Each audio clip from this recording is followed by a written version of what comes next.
Welcome to the Motoring Podcast, your weekly discussion of motoring news. This is episode 577 on Tuesday, the 7th of May, 2024. Hello, I'm Alan. Hello, I'm Andrew. And this week we'll be scratching our heads at the moves from one EV maker. In new car news, we ask if AI was let loose with the crayons, twice. And in points of interest, the list of the week is all rad, as the cool kids say. But first, we dive into some follow-up, and I will start with the fact that the EU has written to BYD, SAIC and Geely to say that their lack of cooperation has freed its hands to impose higher penalties, according to the Politico article that we have linked in the show notes.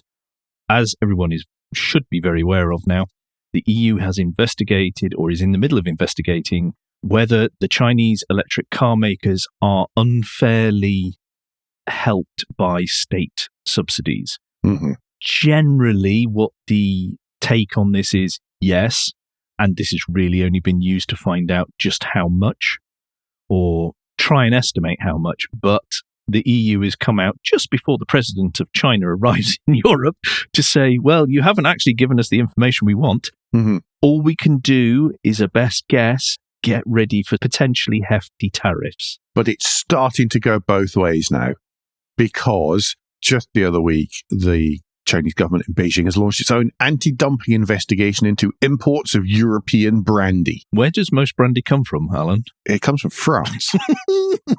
The Politico article does go on to say it was signalling its displeasure towards Paris, which lobbied behind the scenes for the EV probe.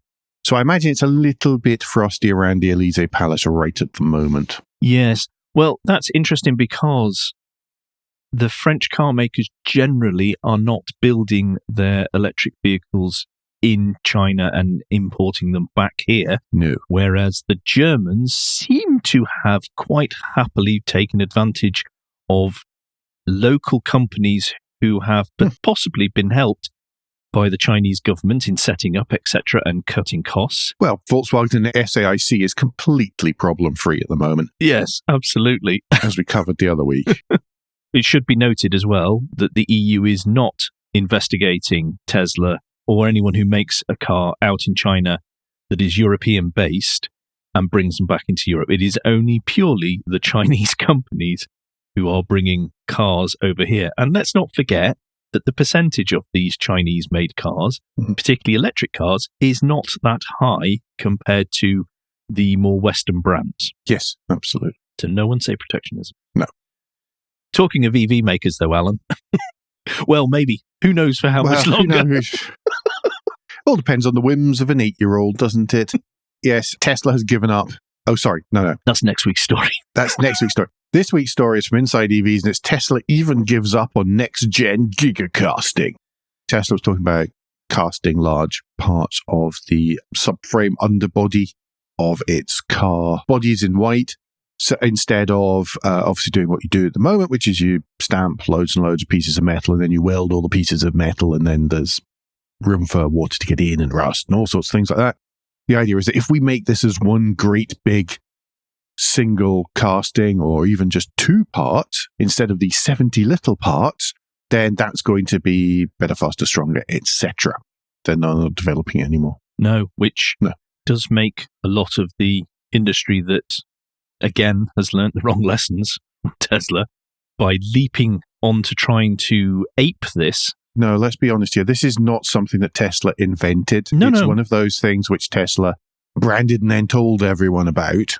So it then became a thing. No, because the whole production technique is what Smart did in the late 90s, early 2000s. Oh, yeah. It's not new. However, because Tesla did it, everybody suddenly had to look at it and pretend to take it seriously, and they've spent a lot of money. Oh, yeah. When there are a lot of people in the industry who have questioned the validity, 1, of it happening, and then 2, all the potential downside. Well, there's absolutely zero building for repair. Well, that's it. Outside of the manufacturing process, there are an awful lot of downsides to this. Oh, yeah. So there's all sorts of issues with servicing, as I say, repair, especially as once again they're in areas which are prone to getting damaged in crashes, all sorts of stuff like that. If I know I've put this out on Twitter, but if anybody knows of a timeline of all the decisions that have come out since the 10% workforce cull. Could they please point me towards it? Because there's been so much that's come out that I'm losing track. And there's been some really worrying, if you are interested in the company, worrying decisions and worrying actions that have happened. And I'd just like to keep a tag on it all. It's just so screwed up. So I'm trying to work out if they're up or down at the moment. $184.76, up 2% over the course of the week. Cool. Good. Why? I don't know. Who knows? We've said that for how many years now? Just don't get it. One last thing, Andrew, though. Roadside charging. Yes. From a telephone company. Absolutely. We talked about this a couple of times now, that BT are going to convert or have a project to convert some of their green roadside telecom boxes that have previously wired up with copper wire so we could all talk to each other. Now we're all super fast fiber, but they aren't needed. But they are repurposing them to help enable on-street charging. And the first of the project is happening in Haddington, up in East Lothian. And I've been trying to find out how this is working, because obviously it coming straight from a green box will not work for most of these green boxes, because they're typically at the junction of a road, or it's not convenient for cars. I don't know whether this is actually where the power supplies come in and then they split off to on-street parking poles. Yeah, well, we saw this in a rendering before, didn't we? One of these where it was the rendering was in Edinburgh. And then there were some poles from which you could then plug into and then charge along the curbside. Because as you say, these are at junctions at the ends of roads, typically. And so, can't park there, mate. Yeah, it's just not safe, but it's a sensible place to put a junction box. Yes. It's hard for us to tell because the image that's really been put out around this is one of the green cabinets with a BT van beside it. And a thankfully electric van.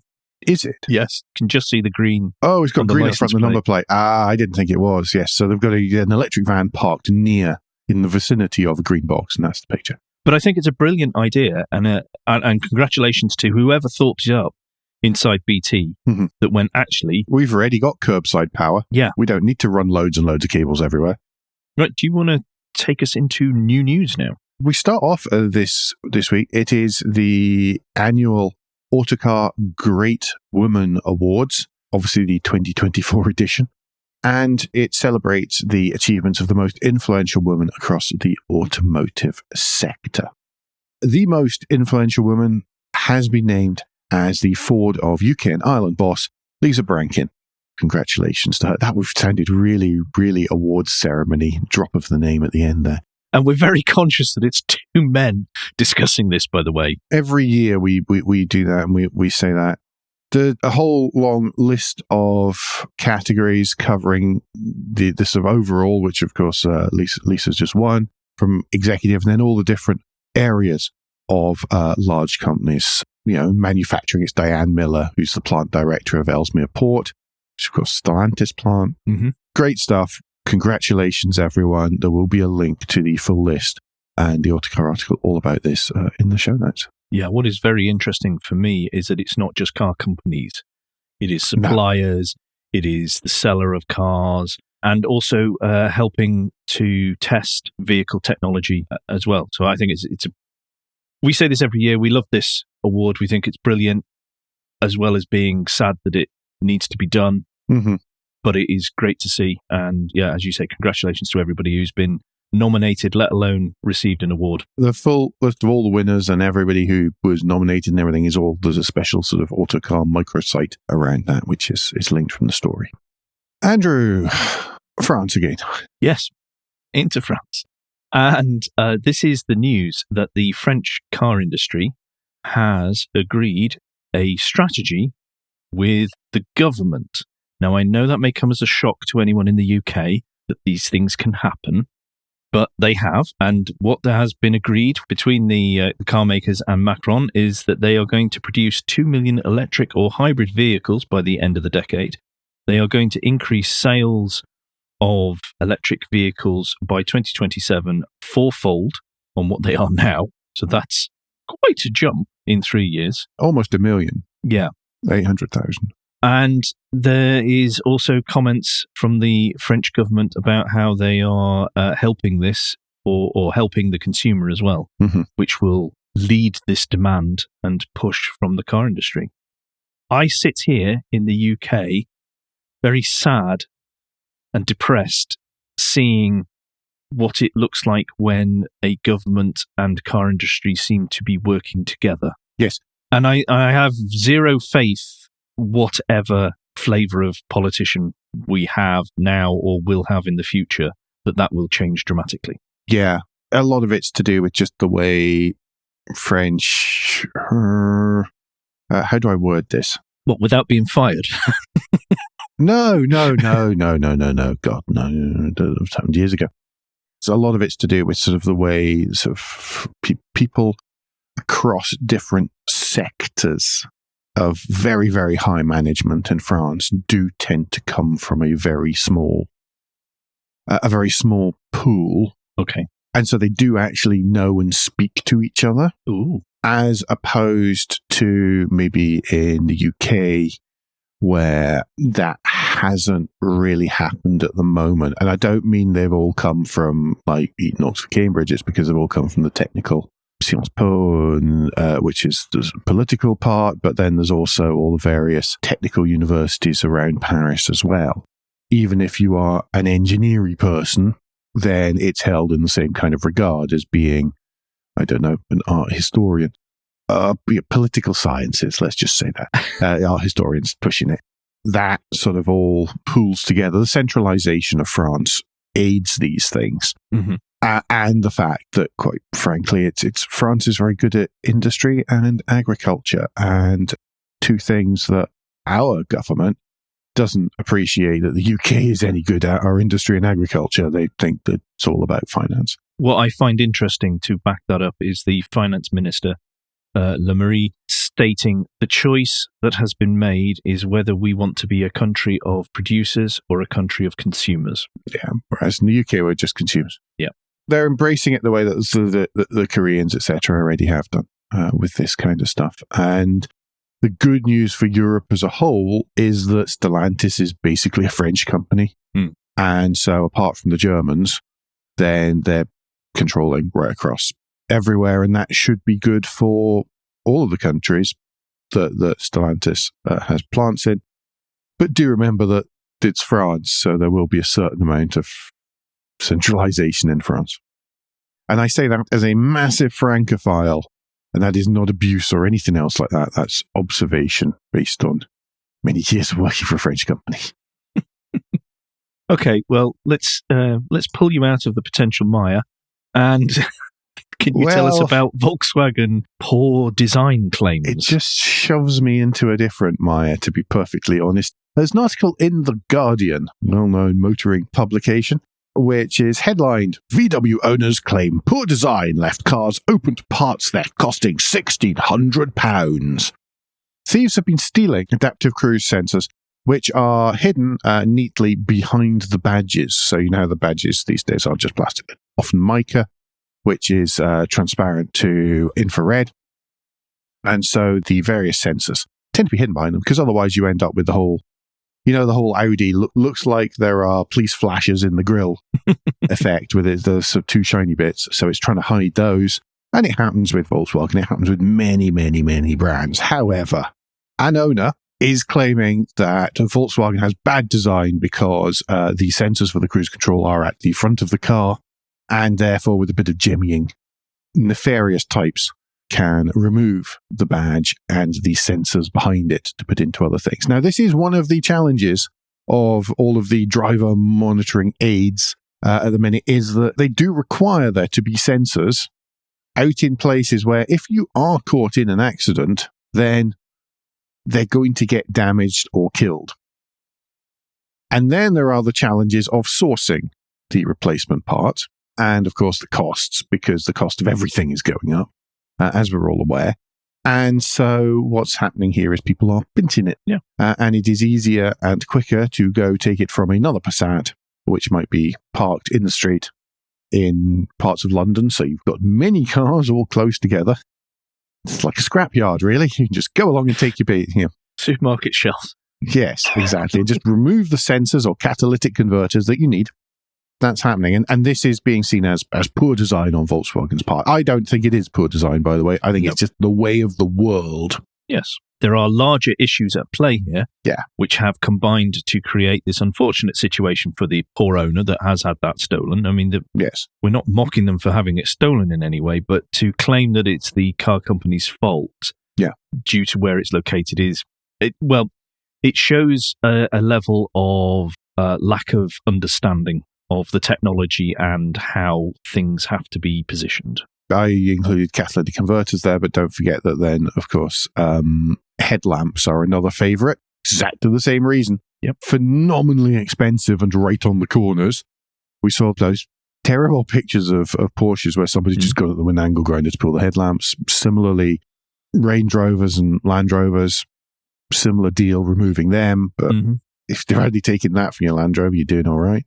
Yep. Lots of bits and pieces like this. So it's just that, exposed sensors on corners of vehicles where they get damaged, where people need to replace them, where there isn't a supply through proper channels means people will find a supply through improper channels. And that's what's happened here. I don't think it's anything to do with Volkswagen and poor design. I mean, I'm sure they'd be much happier if they could place those sensors somewhere very different, like in the back bumper or somewhere in the cabin, but they wouldn't be very, very good at your adaptive cruise. Kind of necessity. Yep. Anyway, who cares about engineering? Well, we sort of do in the next article, because there was a piece that came out on the BBC News that is linked in the show notes that dramatically said, electric car driver turned away from hospital car park. Now, we've included this piece for two reasons. First, this is to do with a hospital in Liverpool called Alderhay, which is a centre of excellence for children's care. That's what they're generally known as in the area. And what happened is somebody was trying to use the one multi-storey car park on site and was told that electric vehicles have been temporarily banned from the car park because it is installing and improving the sprinkler system in the car park. Now, this is very good news, as anyone who happened to have seen a car park fire at, Luton Airport. But tying in with Luton Airport, how this was dealt with by the individual who spoke to the car owner goes to show what happens when the relentless tide of misinformation from both sides. I am not picking on any particular end of the spectrum here. It is both sides have repeatedly done this, so you're as bad as each other. But they were told to go away because the cars can just spontaneously combust, which isn't the case, because something has to happen to make them catch fire, for starters. And secondly, the rate of fires in an electric vehicle is incredibly low. However, when they do go up, it is incredibly difficult to control. These are just facts. One, great, car parks are being improved across the country. This is a good thing. Two, stop spreading nonsense, because that is a bad thing. It is. The trouble is, the people who listen to us are car people, any journalists, PR people who listen to us tend to be car journalists or car PRs. The challenge is when there are journalists whose, I assume their skills lie elsewhere, outside automotive, and they're the ones writing about this and making up stories. Often in publications where the motoring section is very good and very informed, and the people who are writing it are excellent, then all of a sudden in the rest of the newspaper there will be a load of guff. Yeah. But it also happens on podcasts and YouTube. I mean, the great thing about both those outlets are that anyone has a voice, but the bad thing is that anyone has a voice. And I mean, I've been recommended on YouTube one particular channel that just talks absolute nonsense. Yeah, he's got something in excess of 60,000 subscribers, gets tons of views on each video, and it is just lies and nonsense, and it's depressing. It really is depressing, because we sit here and we're trying to be balanced, we're trying to be factual, and we feel that's really important in what we do. This is our side gig, but we take this incredibly seriously, and it's depressing to see how quickly and how much lies, nonsense, misinformation just gets spread about, and it's deemed as factual. Yes. Exactly. one last story before Guilt Minute. And Google Maps is going to introduce a new feature to make finding an EV charger easier. Good. Yes. Well, there are specialist sort of EV route finding, which is very good at these things. People like ZapMap and a Better Route Planner. I've never used a Better Route Planner, but I do know ZapMap. Used it a lot a few years ago. And they show lots of information about the location, the availability, and all these kind of things, charges. Google Maps are introducing some more of that as well, and allowing things like filters to search for hotels with on-site charging, for example, so you can help plan stopovers and that kind of thing. They're also looking at including real-time info. Yes. Which will be very useful. Yes. Well, hopefully that doesn't... The thing is, I really hope that comes from a service that already aggregates it like that, because they've done so much good work. Last time I used it, I found it iffy. Oh, no. Yeah, I know. I was really disappointed. And if I wanted to get aspects of it, because it had been a while since I used it, if I wanted to get aspects of it that I had previously used, I needed to subscribe. Oh. Which was...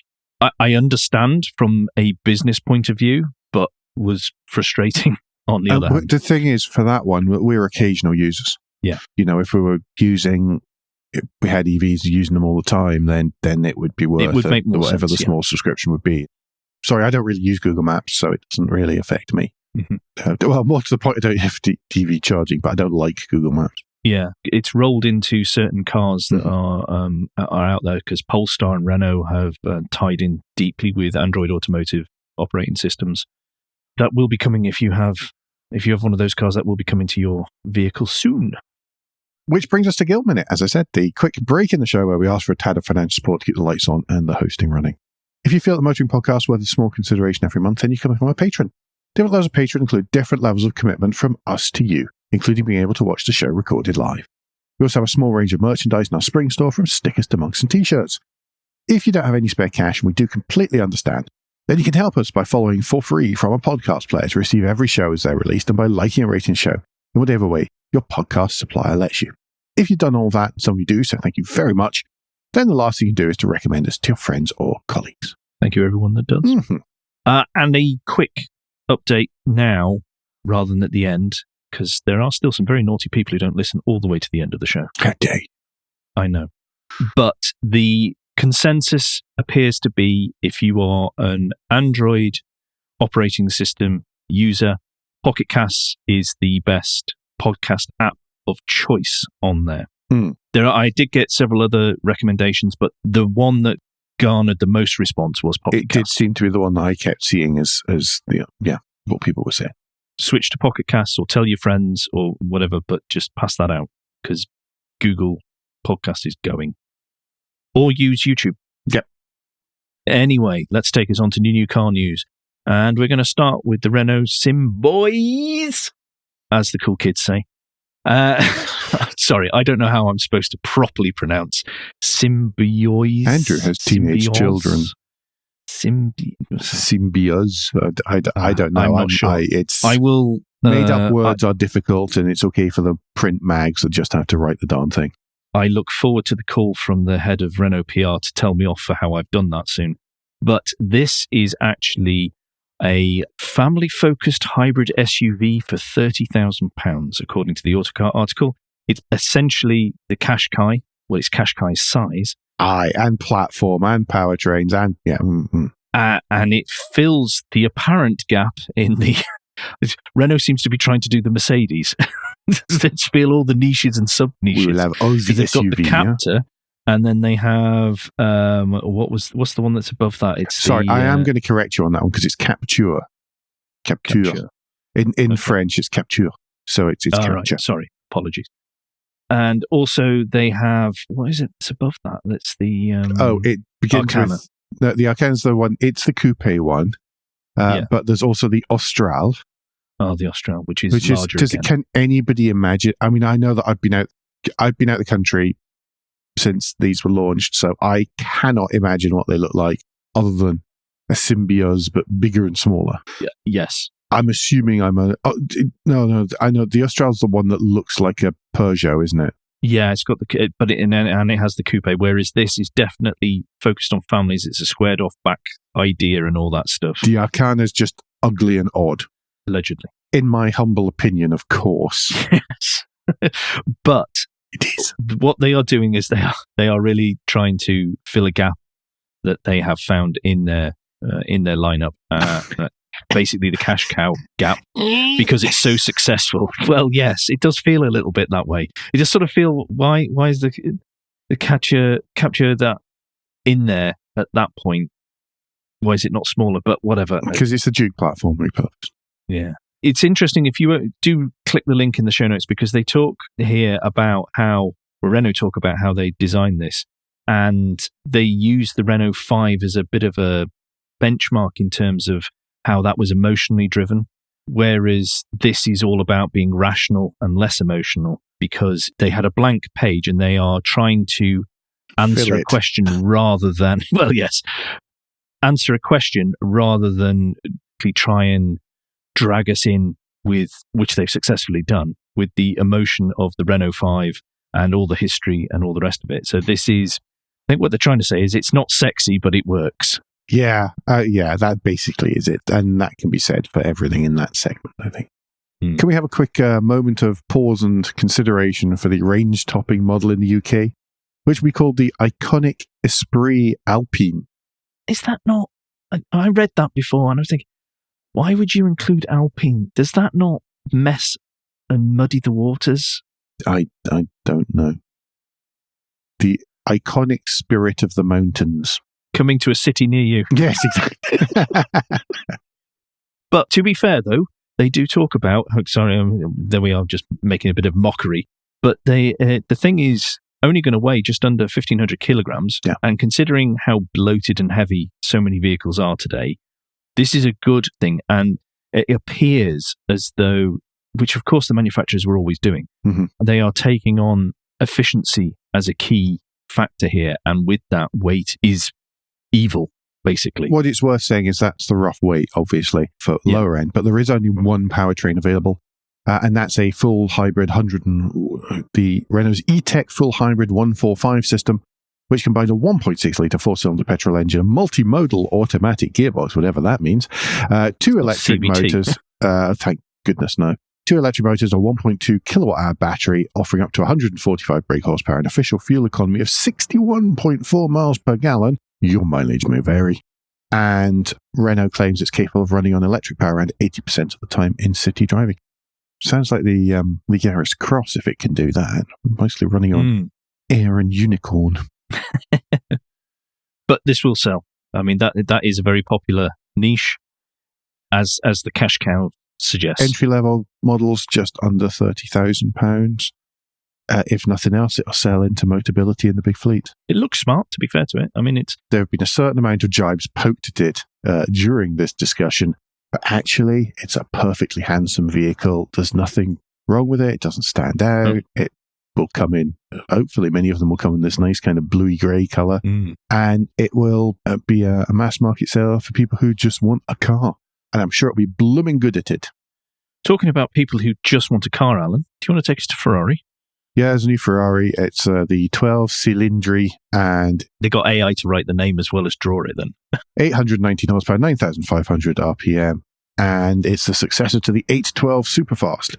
It looks like a modern AI Daytona, and that's not a bad thing. I think it's quite a good-looking car, to be perfectly honest. Left me flatlined, to be fair, but I think that's more the fact that it's yet another Ferrari, yet another enormous number of power performance figures. Price. You sort of go, well, whatever. I tell you what I did like on the exterior is I really like the back window as well as how it goes over the rear flanks. And then that's mirrored in the small portion of roof as well beyond it. I thought that was really lovely looking shapes.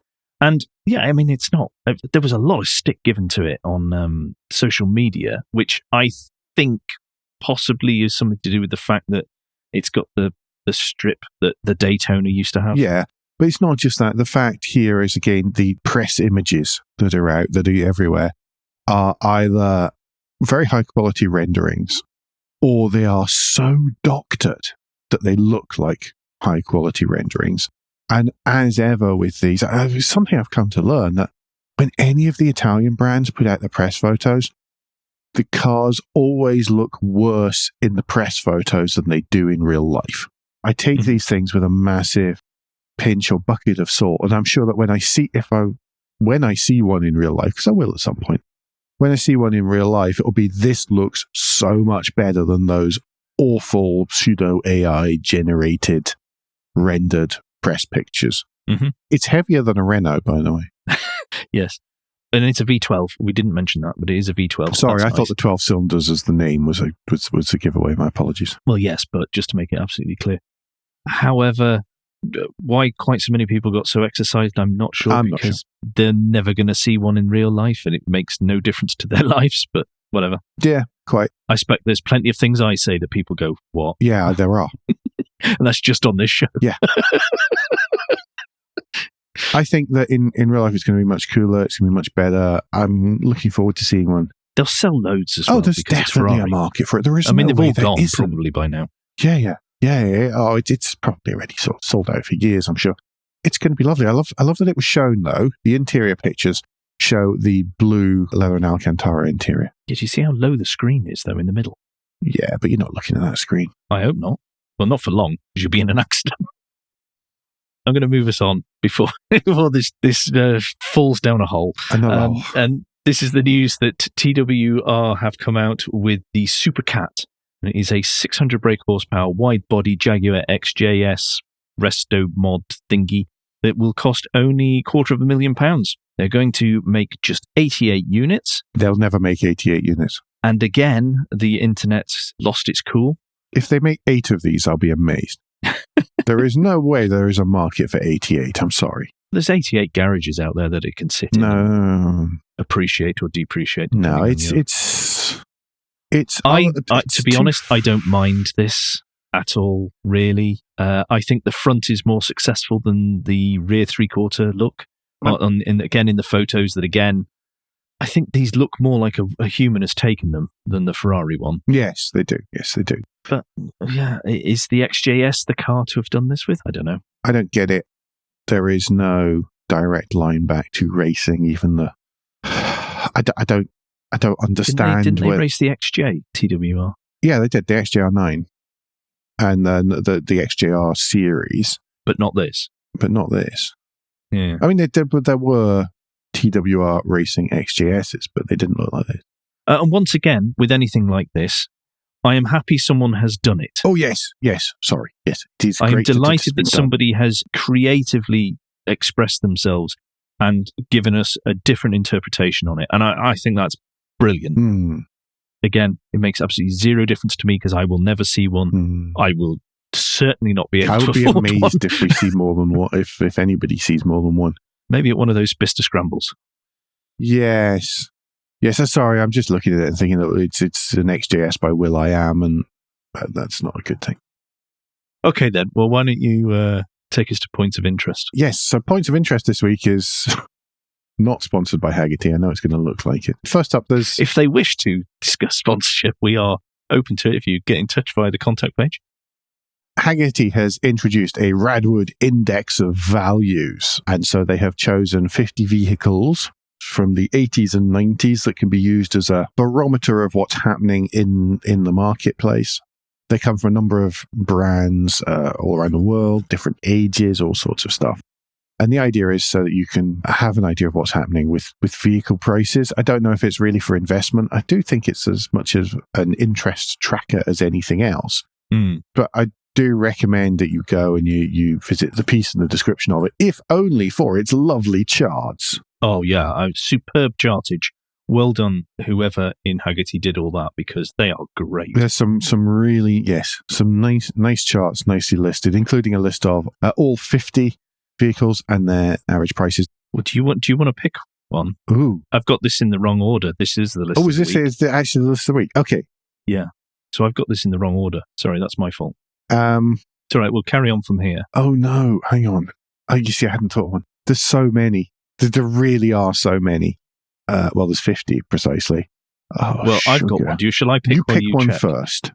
Okay, my pick is the Lotus Esprit Turbo SE Coupe. Oh, very good choice. Yes. But to be fair, there are probably 40 on here I would not be unhappy with. No, I would have just about any of them. Pretty much any of them. There's a couple I'm less fussed about. Okay, I'm going to choose, after a little bit of scrabbling around. Okay, let's choose that one. BMW 850 CSI Coupe. A friend of mine has one that his father bought new, which is a manual in dark blue with the dolphin leather. And it is very Poor lovely. dolphins. And I would imagine the current guide value on here is £48,000. I would imagine that his may well be worth more because it's had all the suspension redone by BMW and all the good stuff. Ooh. Yeah, very, very cool.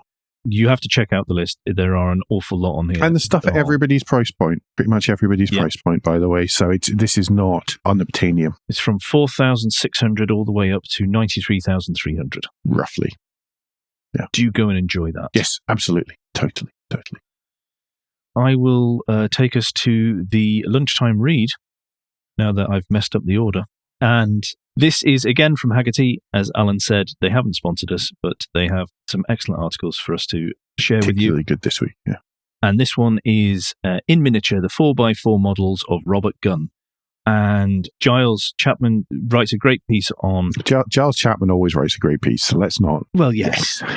But I found this one particularly excellent because he has gone to see Mr. Gunn, who hand makes these models in 1 to 10 scale using bits and bobs he finds around and converting them into, well, the first picture is a Toyota Land Cruiser, and then we've got a Willys G, and then there's just so many. You need to read it. You need to see the process that he goes through and how wonderful it is. And this includes hand making the engine and the suspension parts and the exhaust systems, all the rest. He just makes everything to scale. It's absolutely stunning, and the attention to detail is phenomenal. I love reading this sort of stuff where just somebody's artistic and engineering skill has come out and they just produce this wonderful, wonderful things. There's a 107 Land Rover that he's built, and it's really cool. So that's a pickup truck version of what we'd think of as a Series 1. And there's a description here of him making parts for it. It says the galvanized plates at the edge of the panel use real zinc squares from Chinese lab suppliers, carefully scissor cut to shape. Its ribbed headlamp lenses are from a broken Bratz Dolls Cadillac toy car, bought for a $5 at Country Fair, while the chrome surrounds a woman-sized stainless steel ring sliced in half. They were so hard to cut with a hacksaw that Gunn gave himself a repetitive strain injury, and if he ever does them again, he'll start with solid silver, which is much softer. And it's wonderful. You wouldn't know any of that looking at it. It's just these beautiful, beautiful scale models. Really nice. Yeah. If you want to see cool scale, and as an aside, if you want to see cool scale models, one of the latest Cletus McFarlane videos, he goes and he's flying radio controlled planes and he goes and visits this guy's place. And he has the most amazing radio controlled planes. Just, it's wonderful. Do go have a watch of that as well as a quick bonus lunchtime watch. That just leaves the and finally. I feel all disturbed by things being out of order. Yes. Well, to round out in order. Yeah, well, yes, exactly. And finally is that Volvo has opened its new World of Volvo. This is the replacement for the previous Volvo Museum. World of Volvo is a bit more central, which is a good thing. You'll lose that beautiful view over the harbour. And it is a collaboration between Volvo Group and Volvo Cars, which was two different entities, to show as many of their interesting historic models as possible. The idea is that it's also going to showcase the present and the future as well, so not just a museum of the past. Be free to enter, whether you will be able to make donations, whatever. There are restaurants, there's a cafe, you can pick up the obligatory coffee and cake. There'll be an auditorium and there'll be conference suites for meetings as well that can be used by, I assume, across the whole of Volvo. The exhibitions, however, it's about £15 to actually see what's being shown. It looks great. Everything from trucks and diggers and cars and stuff. I loved the old Volvo museum was lovely, but this looks like a fair old upgrade too. Yeah, they're also going to be including examples of current tech and future tech as well. So it's not just looking at old cars. It's very much about the now and the future, which I think is a brilliant way of doing it. I love the idea of this. I love the execution of the design and how, from the pictures, the layout. And I love the concept behind it of they are trying to make it. Yes, it is a Volvo museum, but they're trying to make it a space for things to happen in. Yes, and like Mercedes-Benz World and some of those, the one down at Goodwood, for example. It's similar, but with an expanded collection. Yeah, very cool. That, I believe, is us for the week. Yes. Yes. Excellent. So, folks, don't forget that between now and next week, you can leave us any feedback, share your thoughts, or show at Motoring Podcast on Twitter and Instagram, on Facebook, and on the contact page of motoringpodcast.com, the hub of all our activities. Remember, you can support us financially via Patreon, and please leave a review and rating on Apple Podcasts, YouTube's, or however your podcast app lets you do such a thing. I don't know why YouTube was a plural there, but never mind. Andrew, what's the best way to get in touch with you? Best way to get in touch with me is if you search for Crack Windscreen on Twitter or Mastodon, you'll find me there. Also, I am under my actual proper name on LinkedIn, so feel free to reach out because it's LinkedIn.